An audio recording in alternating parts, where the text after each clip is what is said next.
All right, so as we keep our eye on the forthcoming general elections, we've got Chris Wonkobia Jr., who is the Director of Communication and spokesperson of Turaki Vanguard. He joins us from our studios in Abuja. We also have there right beside him Oluwole Badmus, who is the Coordinator, Youth Mobilization Directorate of Buhari Campaign Council, also joining us from Abuja, a member of the APC.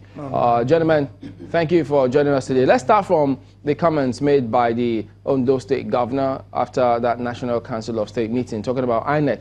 Do you both think that, yes, indeed, INEC should address the country in terms of their preparedness for these elections? Let me start with you, Mr. Wonkobia. Chamberlain, I think that first, it's my pleasure to be here, and I say good morning to my fellow compatriots and countrymen. Interestingly, the challenge that we have on our hands, which is about the fears whether we will have free, fair, and credible polls come February, is grounded, and it is true, it is trite, and it is right to have those concerns. You obviously know that the governor of Ogun State is pro the APC and pro Mr. President. And so the challenge is simply he would support what is happening today. But I want to say without fear of querulous critics that if 61 political parties are in court against the guidelines of INEC, if the civil society is saying that they are weary about the tendencies of the APC, ditto the trader money as vote buying, ditto the pressure on INEC to have certain guidelines work in favor of the ruling party, ditto the challenge of the civil society and indeed the political parties that accreditation must happen first, as it did in 2015 before election. The witch cried last night, the child dies this morning. I think that what is simple is to understand that those who are saying that INEC must come like Caesar's wife above board are not hallucinating.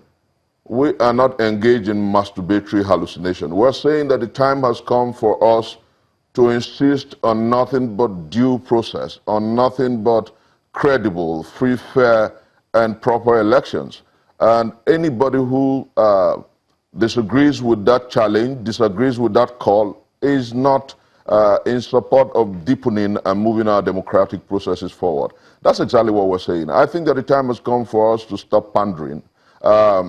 Why will you attack a man who's saying that we want free, fair, and credible election if you do not want to cause a breach in due process? Why will you attack a man who is saying that the time has come for us to call on INEC to do what is proper, right, and right, if what you intend to do is not wrong? Why will you oppose and attack those who are saying that the time for INEC to follow due process and ensure that it carries the political parties along? This is Channels Television's Breaking News.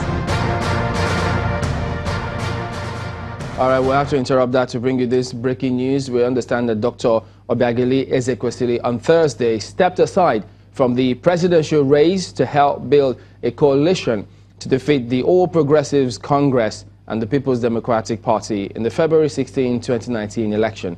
In a statement issued by the spokesperson for the Ezekwesili Presidential Campaign Organization, Osioma Ubabuko, Ezekwesili was quoted as saying that her decision to withdraw from the race followed extensive discussions with Nigerians at home and in the diaspora.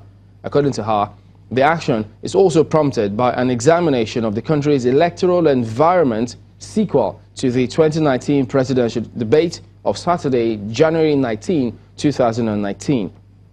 This decision followed extensive consultations with leaders from various walks of life across the country over the past few days. I deem it necessary for me to focus on helping to build a veritable coalition to ensure a viable alternative to the #APC PDP in the forthcoming elections, the statements read.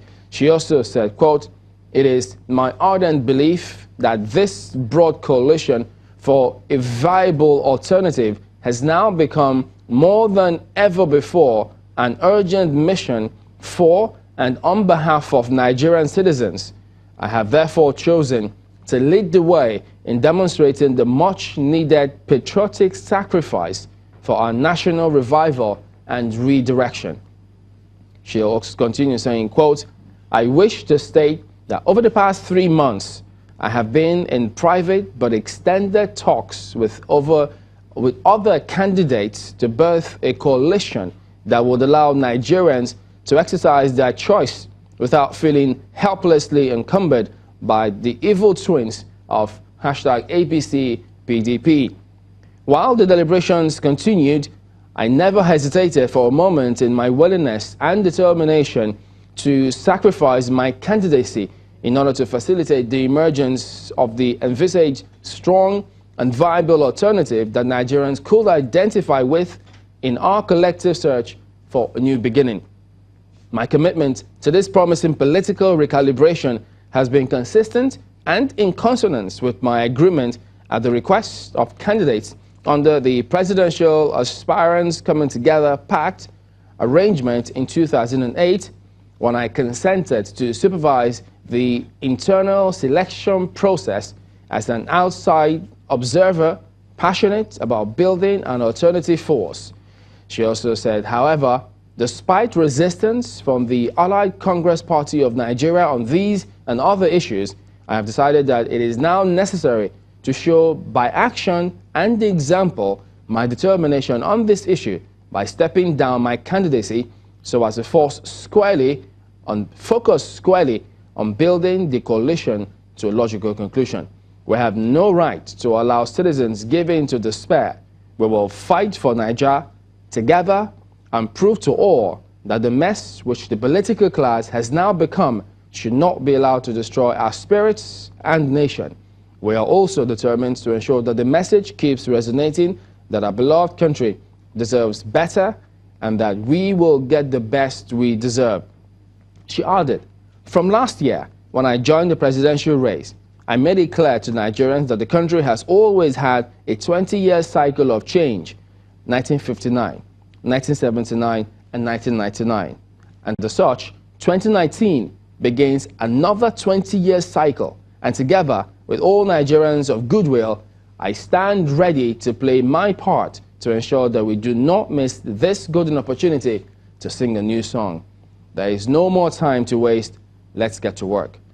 But in the meantime, Obabako thanked Nigerians, including campaign donors and volunteers who supported Ezekwesili, saying that every money donated to the campaign and funds spent will be accounted for in the coming days. So that's the news from Dr. Obi Ezekwesili's campaign. So interesting development there. Let me just quickly come in and get both of you to respond to this. She has accused both of your parties of not doing the country any good. Let me go to you now, Mr. Olawale. He says, well, she is now going to work towards ensuring that your party, the ruling party, leaves that seat. What's your reaction to this breaking news? Well, first and foremost, let me correct one impression. In the course of your introduction, you introduced me as the head of Youth Directorate of the Presidential Campaign Committee. I think that is not totally correct. I'm only a member of the Directorate. The Directorate presently is headed by Comrade Dr. Tony Okenwoye, who is presently in Anambra State, mobilizing people for presidential rally, holding in Anambra State today. Now, coming to the Obi Ezekwesili position, I would just say that, well, everybody, every individual is entitled to his or her own position. But to what extent does your position conform with the yearnings and aspirations of the majority? That is the most important thing. You might say there is a difference between what is and what ought to be. To you, you think that this is how things should be. But to Nigerians, they know that this is the reality on ground.